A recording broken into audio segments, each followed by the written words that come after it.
Hello hello hello नमस्कार जय जगन्नाथ आउ केनता अछन सब भल तो देखुचन तो मोर आलू पिया झुड़ीटा केतकी मैला हो जाइए हेले धुउथिली तो भाविली आपणकर सांगे गोटे टिप्टे सेयार करदेवी आपणकर आलू पिया झुड़ी काଣା रखन पेपर दियन कि हिंता नहीं रखुचन हिंता रखुले तो बेसी नी मली होउथबा आउ पेपर रखुले 2-3 थर नी यूज करी होउथबा हटू पेपरटा फिकुथबे देखुन मुई अटा जरिगाके रखी ताई धुई देइकरी ताके उल्टे देइकरी देई दिए आउ हेगाके बार बार रीयूज करी हुए खरारे टिके सुखाई देबी सुखी गले पुणी आउ थरे आलू पियाज रखबी आ मिशो रु मगेथिली गोटे फ्रिज कभर इंस्टाग्राम रे इंता वीडियो करछन तो मुई भी टिके ट्राई करली आ बढ़िया कभरटे आसला बढ़िया क्वालिटी और बहुत अल्प दाम रे भी आउ राती रे आज करथिले बीटरूट रो चकली पिठा मोर भली जदी बीटरूट नाही कहउतबे हेले इंता करी देखुन एटा पेस्ट टिके बाटी देबे आज नाम चकली पिठार बैटरटा रखिताऊ हेइठिनी सेई पेस्टटा गुळेई दमा आउ चिंता पिठा बनान हिंता नहीं करबा बढ़िया टेस्ट बढ़िया भी लागे आ सांगरे बनैथिली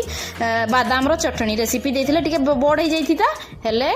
आउ गोटे वीडियो रे शेयर करबी आउ रहिली धन्यवाद।